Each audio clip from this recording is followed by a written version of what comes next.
Okay, hello everyone, and thank you for joining us. Today's technical webinar spotlights the Navigator for Integrated Learning Experience project, or NILE for short. Our speakers are Dr. Prasad Ram, CEO and founder of Guru, and Dr. Michelle Newstadt, Director of Research and Innovation for Guru. Hi, good morning. Thank you very much for the brief introduction, and thank you all for joining the webinar. I also want to mention that amongst the speakers, in addition to Michelle and I, we also have Srini, who is our Vice President of Product and Engineering. We have been working on this project called NILE. It's an acronym for Navigator for Integrated Learning Experience. And we will talk about the project and then mostly spend a lot of our time on the demonstration. So the fundamental challenge with learning has been people have not been able to enable outcomes. And then there's across the board, whether you're looking at corporate learning or kindergarten or K-12 learning and anything in between. The fundamental issue has been we have not been able to ensure that people get to their outcomes despite all the other technologies. So we kind of analyzed that problem, and we figured one important element of what we need to do to ensure people get to their destination is to be able to locate the learner with high precision. So think of your experience with Google Maps. Knowing exactly where you are allows Google Maps to give you turn-by-turn directions to get you to the highway, and then you can find your way to the airport from that point forward. So the challenge is in locating you with high precision so that I can get you out of your local roads and gullies to the highway, and then the student takes on more agency and can navigate themselves to their destination. So the idea is the number of learning services, number of distributed learning services, which could range from virtual reality training or simulations or some other training environment, synthetic training environments, videos and presentations and so forth. Each of these, as you interact with each of these distributed services, they put out the XAPI data, which is then used to kind of support the navigation. So what we'll show you is our current complete implementation of this. It's free to use. It's open source on GitHub. We kind of have brought in more than 60 collaborators who kind of provide all these different services, and we have about 7 million users, and the technology itself is being used from K-12 in the US to other countries, as well as in skills and professional learning. So this is the one last slide I'll use before we jump into the demo. So clearly the diagrams on the left are not very evident, but when we share the slides, you will be able to use it better. The core idea here is that there's a continuous data stream from distributed learning services, which is used to locate the learner and curate the learning activity. And then we use a set of principles of learning and rules based on principles of learning to mediate the learning pathways. So we have developed 4 applications, which is what we will show you: the student app, the instructor app, a tool called Mission Control, which provides real-time data to all stakeholders so that everyone can coordinate, and a tool builder, a library tool with where you can curate and organize content. The last thing I'll mention on this slide is on the left bottom, which is most important thing, which is about how do we locate the learner? What do we mean by locating the learner with high precision? A learner has many facets of learning, so which is represented on the z-axis here. The facets could be the different subjects of learning, soft skills, social emotional learning. All of these are facets of learning. For each facet of learning, there are different domains D1 to D6 in this case. So in the case of mathematics, the domains could be numbers and operations or fractions and so forth. For each domain, there's a set of competencies that are stacked up. Now, similar to your experience with Google Maps, we maintain 3 states, or we visualize 3 states. Either you have not started your journey in gray, or in light blue, you're en route, or in dark blue, you have reached your destination on that, mastered that competency. And the line that connects the highest competency that you have mastered across all of the domains, we call that a skyline. And your destination is often a set of competencies that you need to learn, which is represented through what we call as the high line. So, as many of you can tell, skyline is a polyline, and high line is also a polyline. And as you know, line is a special case of a polyline, and point is a special case of a line. So what we have developed is a polyline algebra, which allows us to compute routes and reroutes, keeping in mind all the dependency graphs and all the depth of knowledge and all the other elements associated with learning. So we can get into that more in Q&A. So with this, I'll kind of jump to the presentation, to the demonstration. Please, keep asking your questions on the chat.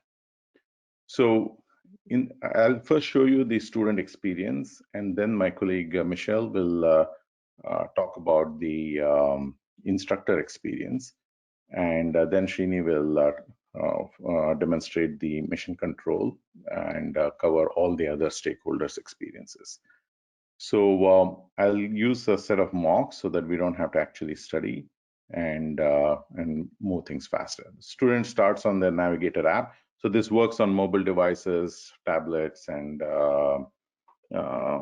laptops, and so forth, right? And they get to pick which journey they want to start.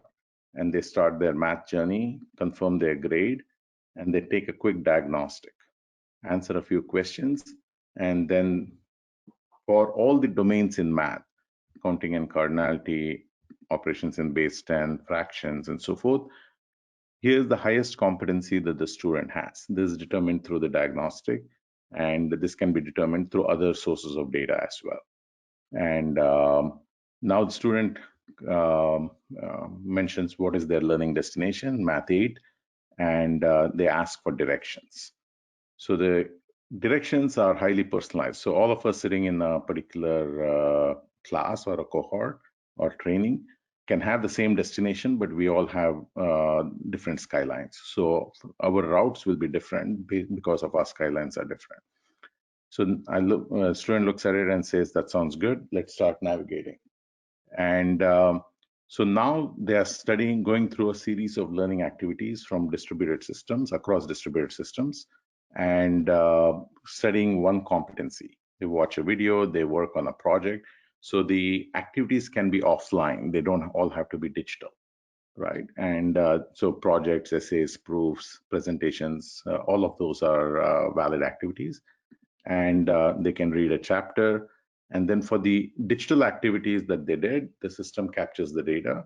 But for the physical activity that they did, they score themselves on a rubric.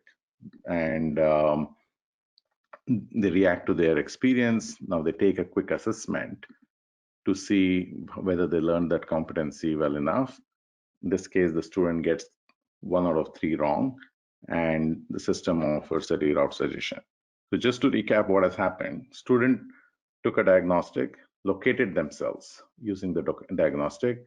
They set their destination, they got a route to the destination, they studied the first competency using a variety of distributed services, and took an assessment. They didn't do too well, they get a reroute suggestion. Now they study on an additional stuff on this, and now they're asked to show their mastery and earn a badge. So they answer a few more questions, and this time the student does very well, and their skyline as a result bumps up. So that's kind of the simple experience. At any time during their journey, they can click on the progress bar at the top to kind of locate where they are in terms of performance, where they are in the journey. The straight blue line is the original route, and the orange ones are the detours that they had to take, or where they are in terms of their performance.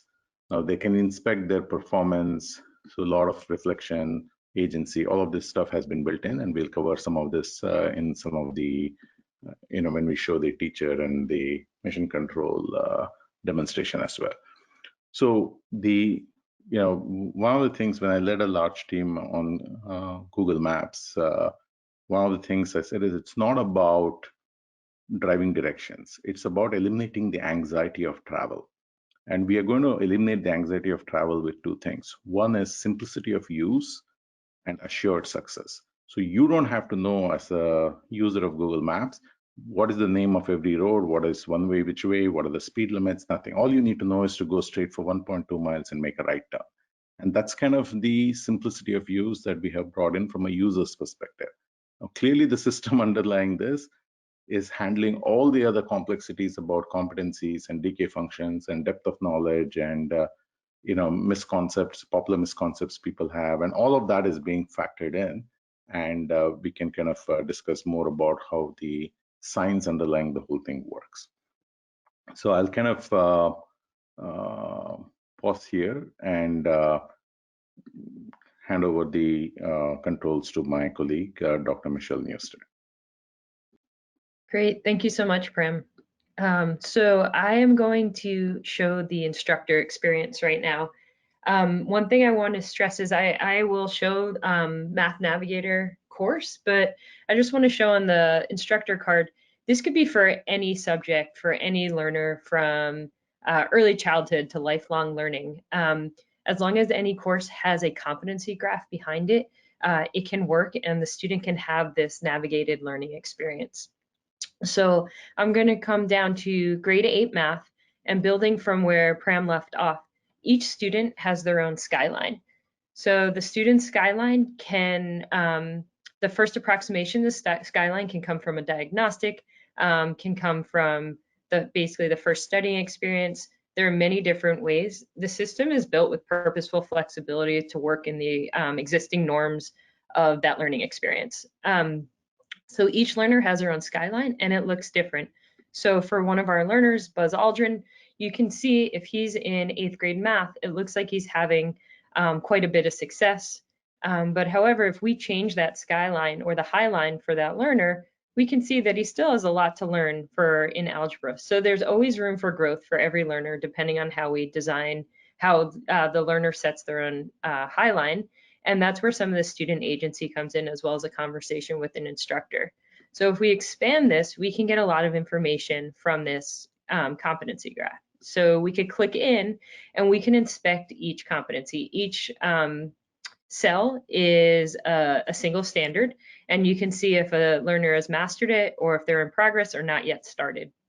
So for this cell, we can see its expressions and equations, and we can get additional information. So we know the learner scored 100% on a formative assessment. We can also gather other data associated with it. As Pram mentioned, each competency, although it looks, the visualization here is simple, each competency is quite complex. So we have, we gather prerequisite structures, dependencies. We also look for common struggles. For each competency, we look at a student's depth of knowledge. So do they have basic recall skills, or can they apply and extend that knowledge? So all of this is extremely clickable from the instructor side, and you could gather more information. And then if you go back, as I mentioned, each learner has a different skyline. So Captain America's story looks very different. He is struggling in fractions. We can see that he's jumping around here. There's a lot of competencies in progress. As an instructor, I might say this is an extremely important domain, so I can begin to see what he's specifically done in this domain and where he's skipping around. I could also click in and begin to see what's happening and make suggestions from the system here. So the skylines are an important part to get a pulse of where the learner is, and also begin to get a sense of their individualized learning journey. So the skyline correlates to the learning journey. Depending on the course, every course will have different milestones, whether it's beginning skills, or if we break it out in a K-12 learning environment by grades.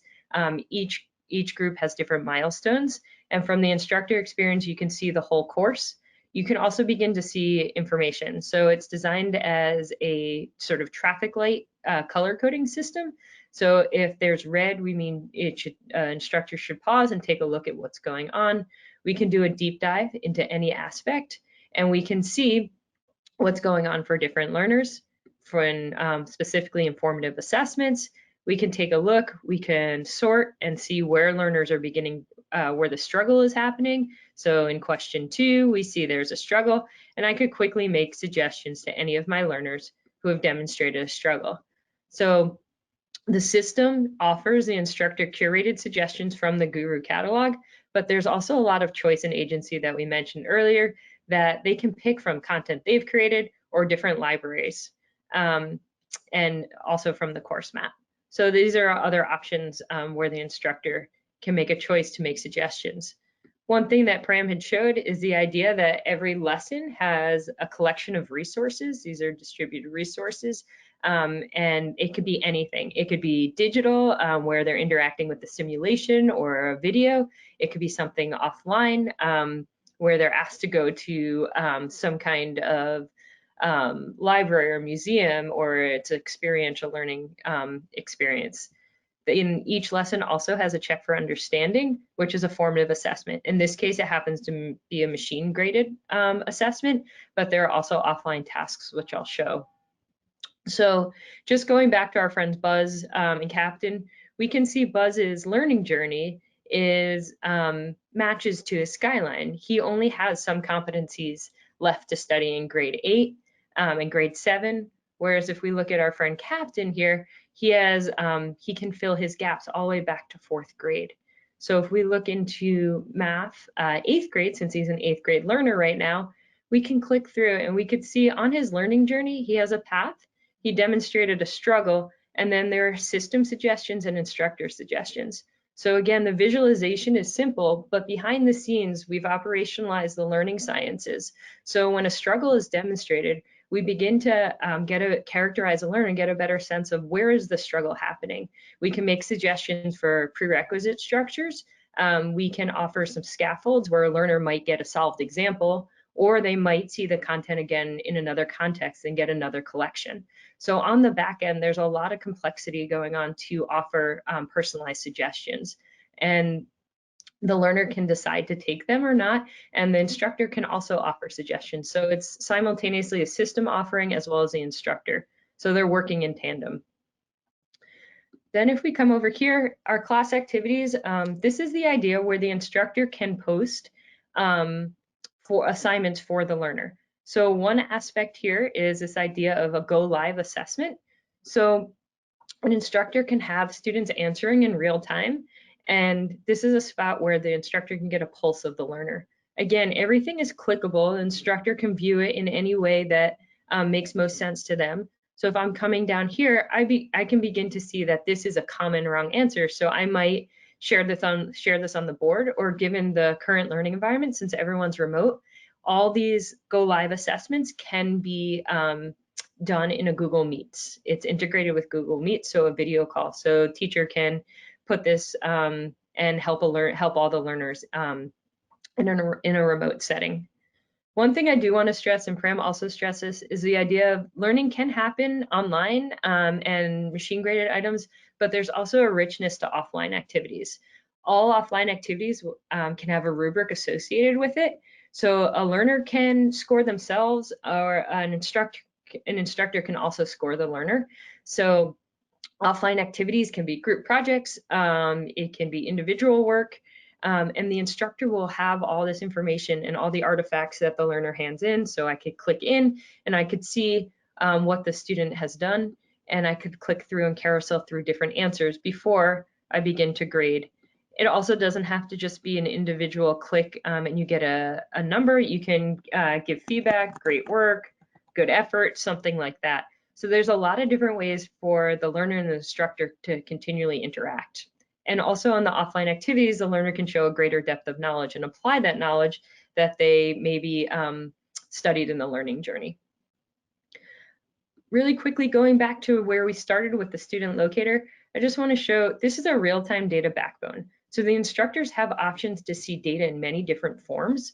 So this is one spot where an instructor can see how many competencies gained and in progress. They can also see badges earned, which shows that the learner attempted to show a greater depth of knowledge and succeeded. So these are the signature assessments that were mentioned.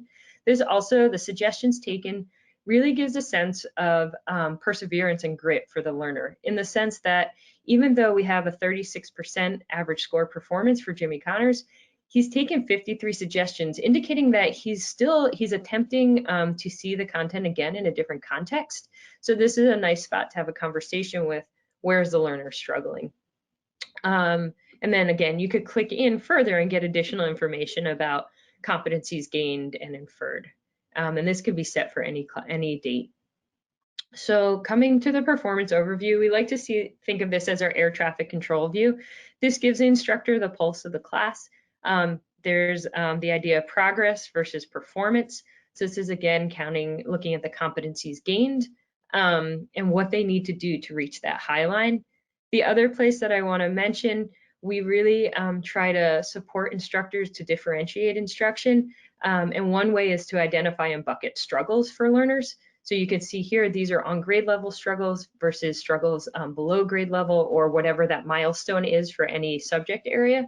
And you could click in, you see 14 learners are struggling.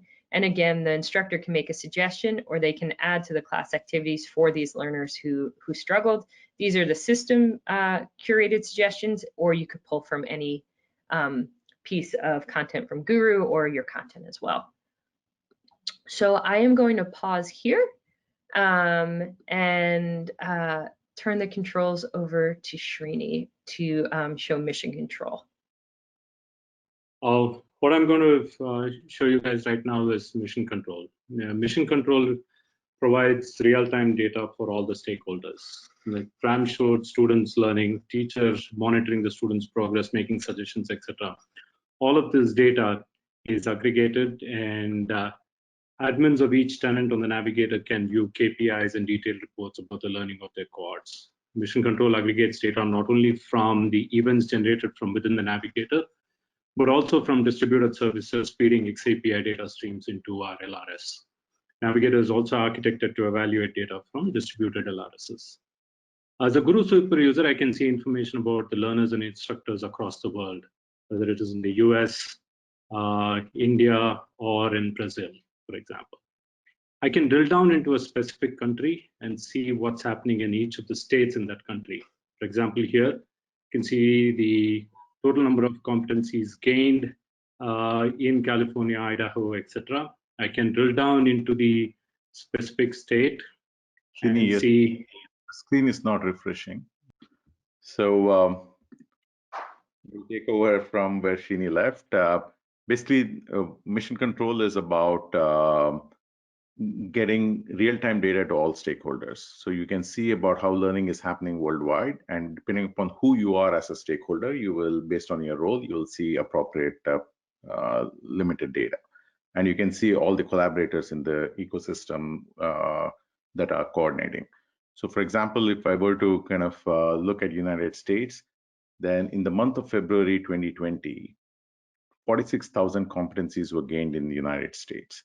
Now I can, of course, look into each of these cards and look at more details about how many new users started, or how did they spend their time across different types of interactives or different types of resources, or the proficiencies and so forth. Or I can drill down and say in California, 15,000 competencies were gained. A particular school district, 9,000. A particular school, 1,300, or in Michelle's Math 8 class, 123 competencies were gained. So this is the power we have of informing all stakeholders. You could be a principal, a curriculum coordinator, and you could be a manager, mentor, if it's in a professional learning environment, and so forth, right? And so this kind of what allows us to get all the stakeholders to coordinate so that the learning outcomes for the individual learners are supported. I'll kind of mention about the whole collaborators. Again, I'm signed in as a super user, so I'm able to see everything, but depending upon when the actual user uses it, they kind of see their limited versions of it. So we can see how we look at learning as an extremely complex thing. And so we bring in researchers who are working with us to kind of help support on the science of learning and so forth. We are also working with distributors. We implement this in Morocco in automotive industry for training automotive personnel. We implement it in primary schools in India and so forth. So it's completely distributed and everybody is able to leverage the ability to navigate through this, right? So I'll kind of just move forward to kind of talk about some of the other capabilities. So competency graph, for example, we'll start with the competency tree, and you can look at that there are different types of competencies, different categories, and for each category you can drill down and say mathematics has these courses, or a particular course has all these domains it covers, or a particular domain has all of these competencies, or I can kind of pick a particular competency and see all the micro competencies. For any competency, we can ask, what is the content around that? Right? So we have 25 questions, 49 resources. So again, this, like in Google Maps, you can say, show me all coffee shops near me. A competency is like a latitude and longitude in Google Maps. So that's kind of the core underpinning of this whole approach is we have digitized the learning space into a progression of competencies. And so then we can relate both learners and learning activities to that. So you can kind of investigate and look at more information and so forth. We won't go into that. Or I can kind of look at, say, for example, we mentioned this, it's underlying this whole thing is a graph structure. So we can look at, inspect any competency and see how the competency is structured and so forth.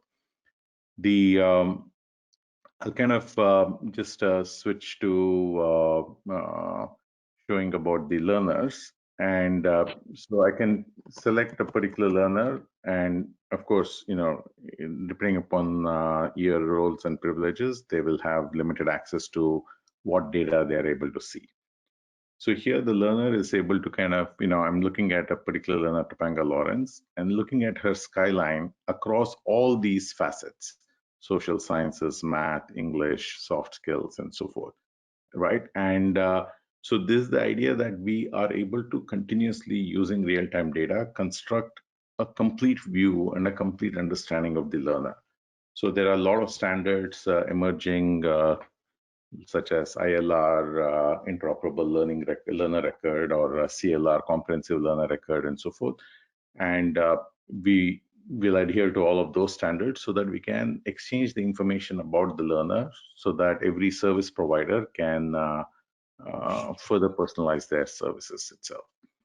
So I can click on any of these particular facets and kind of get into more details to understand what is the learner doing on this stuff that they're currently studying, not doing too well, but let me find a way to move this. Okay, right. And I can kind of, for example, inspect not just the learner's knowledge, but also understand their mindsets and community. And within knowledge, I can look at all the proficiencies, that dark blue, light blue, and gray that we have talked about quite a bit. But I can also look at their portfolio that I just showed, or even preferences. What kind of learning activities does the learner engage in, and so forth. Now, like I said, we can compute their mindsets, like grit and perseverance. So all of these things we work with research scientists in major universities to determine, and this is an ongoing activity. Now, how we use this perseverance and so forth is up to the system in how it provides the route and reroute planning. But the ability that we are able to capture the data and use that to gain a better understanding of the learner is what enables us to assure the learner that they'll get to their destination every time. So I'll kind of go into the other tab on the catalog. So this is kind of what the content provider will generally see, and data about their content distribution and so forth. They can search on anything. For example, I can search on any topic, like say cells, and find all the courses and collections on this topic, right? Or assessments on this topic. And I can search on, it could be quadratic equations or something, and we'll find these are open Creative Commons license collections and assessments that have been curated by other users in the system. So Guru itself does not kind of focus on, has no content expertise and does not kind of create all the content, but we enable our users to do that. So this could be, say, on civil rights or any other topic. So what other instructors or other teachers and instructors are doing is doing it, using this across a wide range of disciplines. Now, once you kind of, for example, if I were to search on improper fractions, then I can find, collections and assessments. I can also look at different resources, and I can select a particular resource and look at the metadata about the resource and all the curation that we have done related to how we compute all these different values in the resource, such as relevance, engagement, efficacy, and so forth. So these are all, so the curation can be machine computed or extracted from from the originating website and so forth.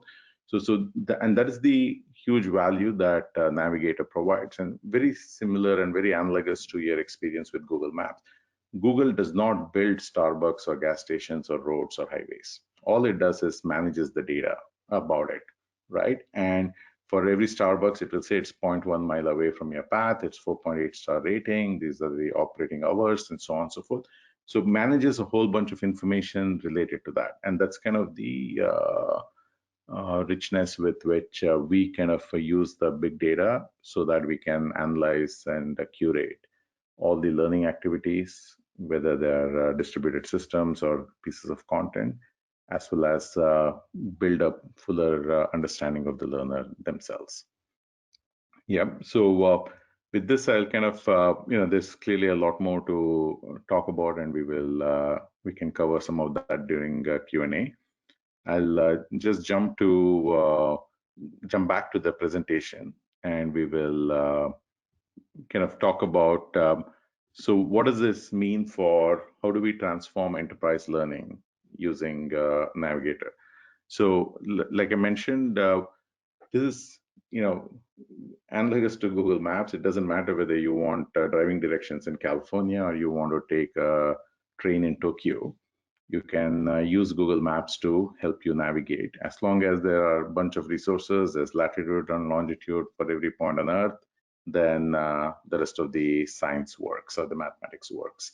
So in the case of learning, that's kind of how we have today is, we are using it for skills training, in some cases using it in primary education in Indian languages, using it for K-12 education in the US, and so forth. The resources themselves can be, can continuously evolve. Now in one of the scenarios we're using it with a corporate learning environment where they're training engineers using some both activities like coding as well as some virtual reality based activities.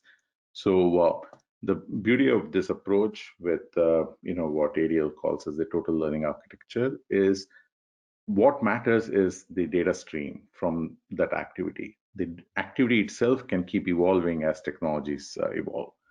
So what Navigator does, or NILE project has done, is to kind of first is interact always using standards. So basically all systems become interoperable because we have a common competency language, way to exchange information about the learner, way to log data in a consistent way, or even way to do micro-credentialing and badging and so forth.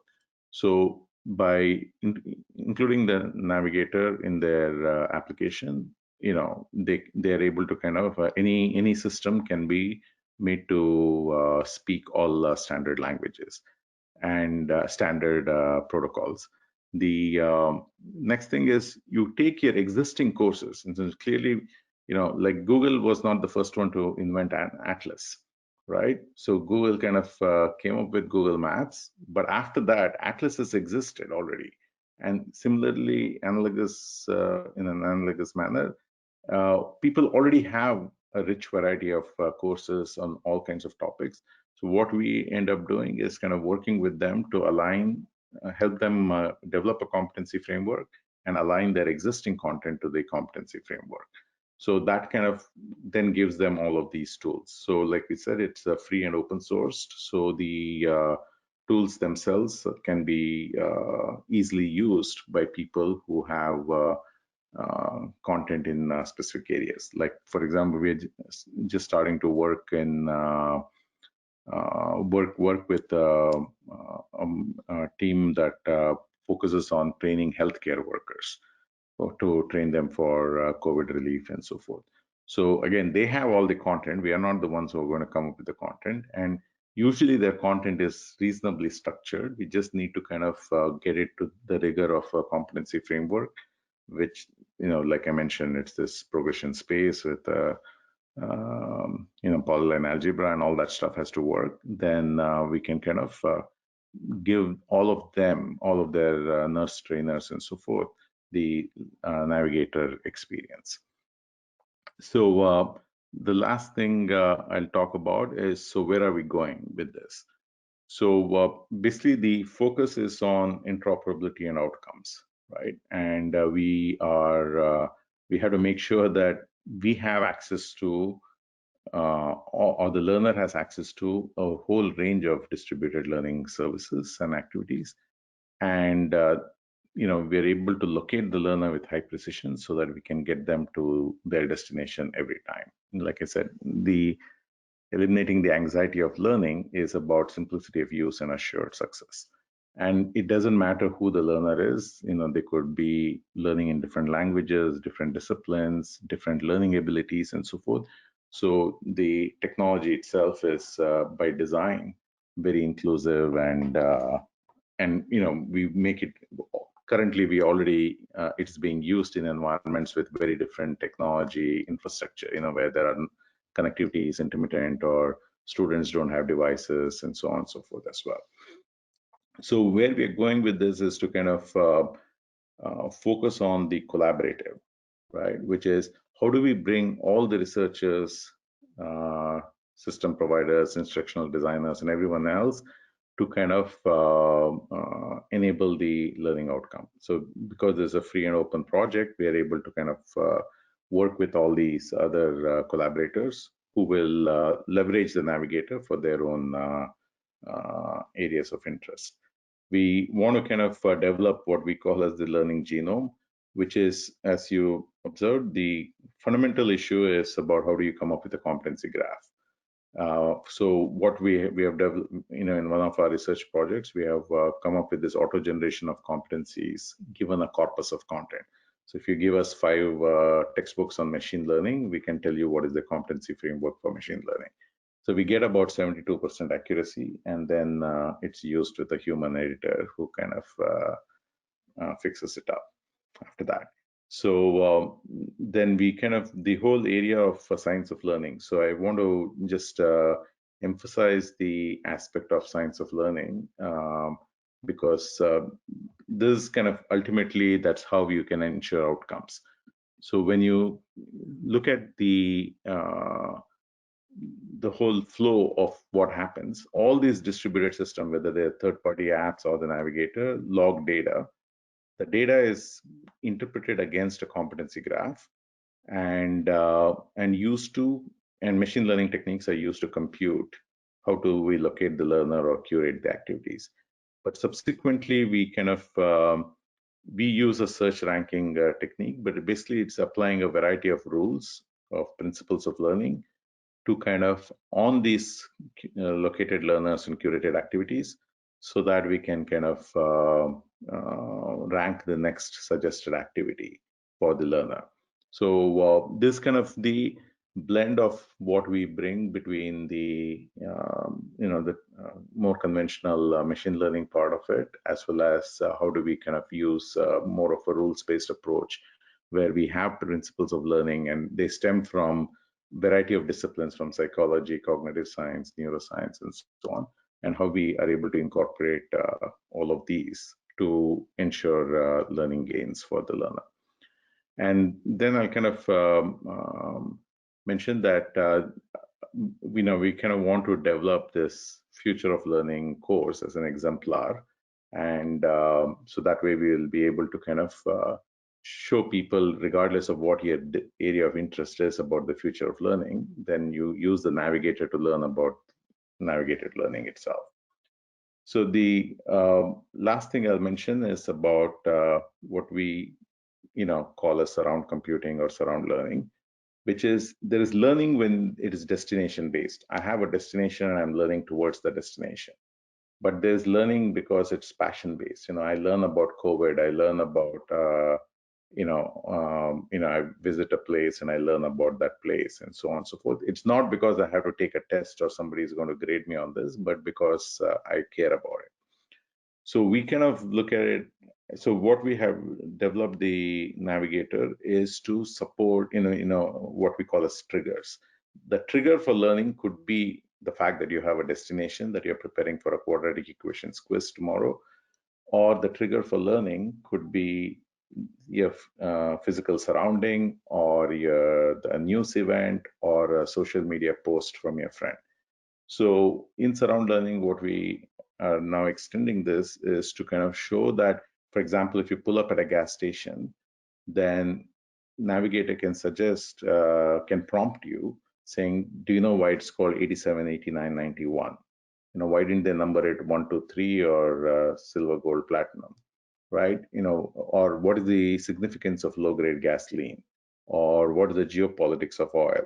So there can be many prompts depending upon where your skyline is.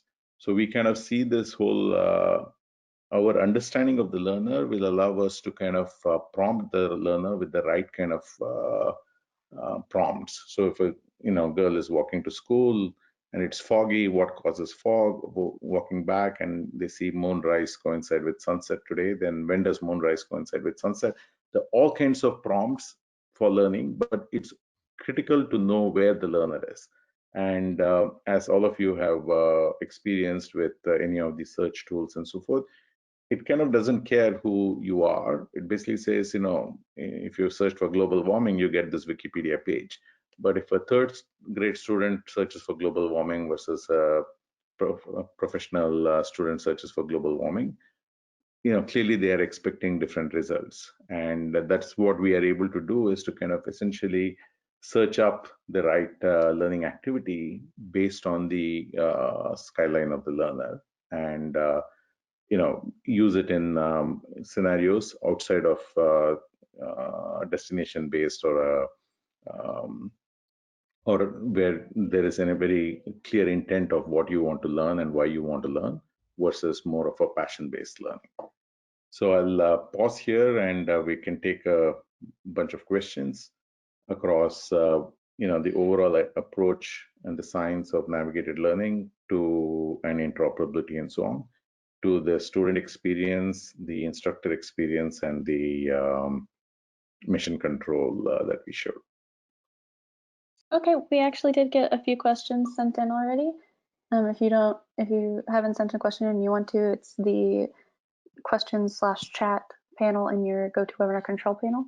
But the first one is, this came up earlier in the presentation, so if you already answered it, just let me know, I'll go on to the next one. But how do you locate a learner that has some level of prior competency but not history of learning data?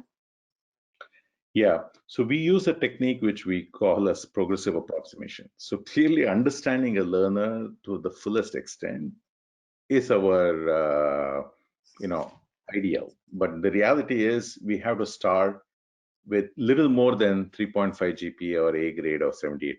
That is the level to which we locate the learner. So way we kind of approach it is, the teacher can assert that, I think this student in my 8th grade class has math knowledge at 6th grade level. then the system kind of knows what an average sixth grader is and kind of assigns an initial skyline. And then subsequently, as the student studies, then we kind of course, the skyline refines. Or we can take some existing data that they may have from their prior years assessments and so on and so forth. So this kind of, in an employee scenario, we generally start in a enterprise learning employee scenario. We generally start with a lot of assertions from the student, learner themselves. They basically say, I know this, I'm basic at cybersecurity, but I'm intermediate in web development and stuff like that. So they kind of make those assertions. We accept that and we start with that. Because one of the other important things that we need to balance is usability. We can go after precision and screw up usability, then we don't get users and don't get data. So that's kind of why we balance between the two and have developed this thing that we call as progressive approximation, which is how do we continuously keep improving our understanding of the learner, but start with something that is more readily accessible. Okay, all right, thank you. The next question is, on the diagnostic test, what is your typical margin of error and how do you manage that? Michelle, do you want to take that? Absolutely.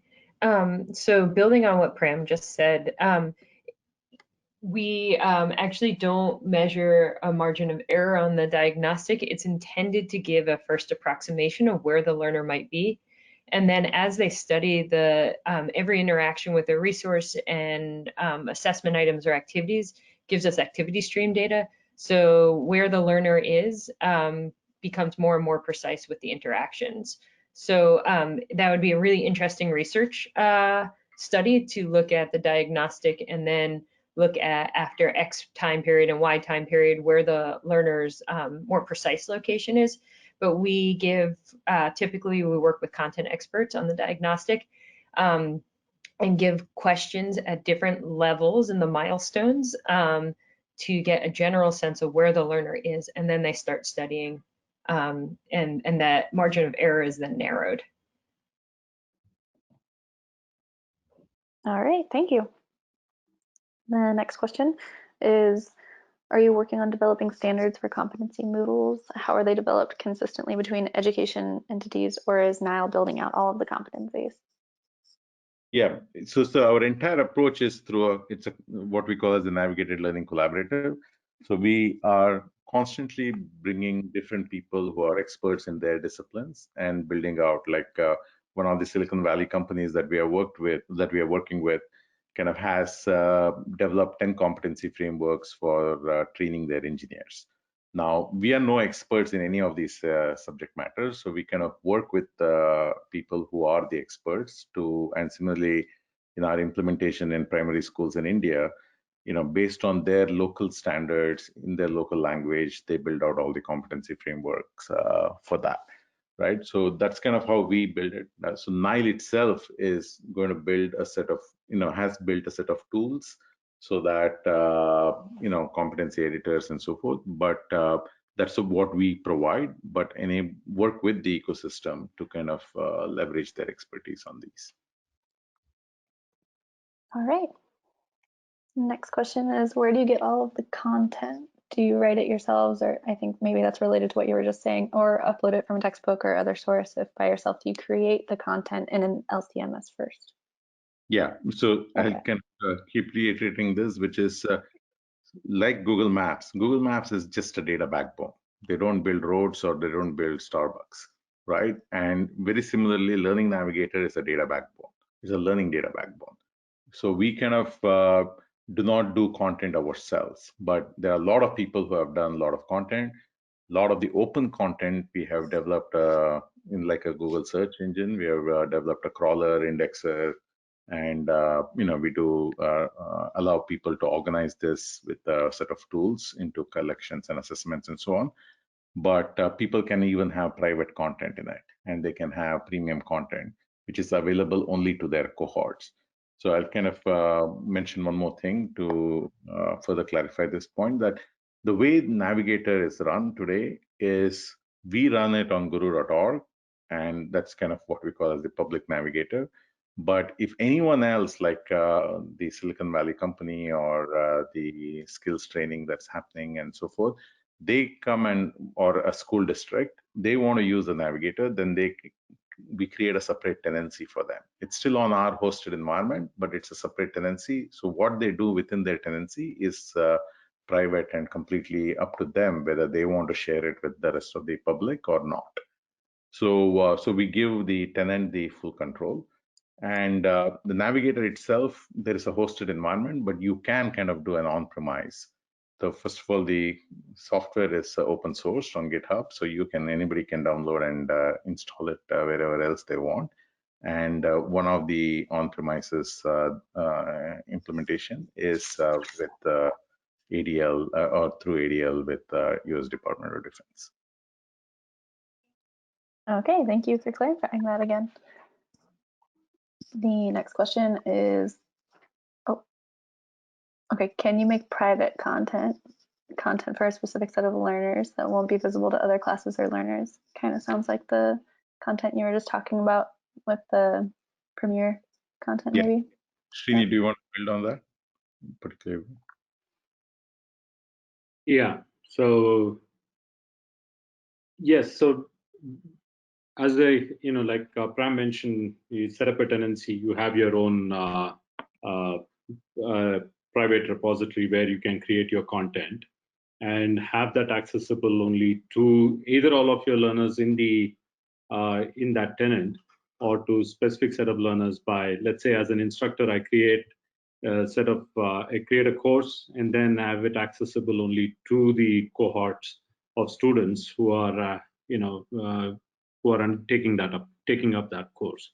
So the way you set it up, it's up to you to decide whether you want to make it publicly available or only to learners within your tenant. Okay, all right, thank you. The next question is, can you please say more about how any system can be able to speak to any standards language? Yeah, so basically think about this as an adapter that we have built that plugs into your system so that it is able to understand how your system logs the data, or how your system kind of handles the provisioning of users and so forth. And then the navigator adapter will kind of talk one roster at the other end, will talk XAPI at the other end, and so forth. So that way you can kind of take an existing system, install the navigator, and then you'll have to do the first connection of your system to the navigator, and then all the other things are available to you for free. So the objective here is that while Navigator is an online system that Guru runs and operates and allows tenancy and all of that good stuff, we are completely looking at it as how do we enable an ecosystem to focus on outcomes, right? So any tech partner can come and take components of the Navigator and make it work within their system to enhance their system. Any user can come and run Navigator on-premise in their own hosting environment and so forth. So the idea is, again, we are not a vendor. We are kind of a research organization that is focusing on navigated learning and trying to kind of move the ecosystem to focus more on outcomes. Could a skyline be built that requires the learner to be rated on some task? The learner would perform the task for a rater. Then could deficiencies be reported to NILE to the rater, and then the system send the learner automatically to activities that remediate the learner? Yeah, and that's precisely the idea, that we look at the variety of tasks that this learner is doing, capture data. So we are computing measures like portfolio, preference, and so forth, in addition to proficiency and performance, and then using this fuller understanding of the learner to navigate them to their destination using a variety of distributed services that are available. So essentially, that is kind of summarizes everything that we are trying to do with the Navigator is locate the learner, work with interoperable services to enable them a personalized learning pathway. Well, that sounds like a great question to end it on for now then, if that wraps it all up. Would the speakers have any final words for our audience? Yeah, I just want to say thank you very much for spending the time with us today. And we are very keen to work with as many of you as we possibly can. So please reach out to us at Pram, Michelle, or Srini at guru.org, and we will follow up and find ways to kind of collaborate on this. Okay. All right. I just wanted to thank everybody and thank our speakers for their time, and thank you all for joining us and contributing with your questions. As mentioned at the beginning of the webinar, you will be receiving a recording of this webinar to the email that you registered with in case you'd like to share or review it. So stay tuned for that email, as well as more email announcements for future webinars. You can also find all of our ADL initiative past technical webinars and announcements for new webinars on adlnet.gov. So last time, thank you guys so much, and I hope you all have a great day.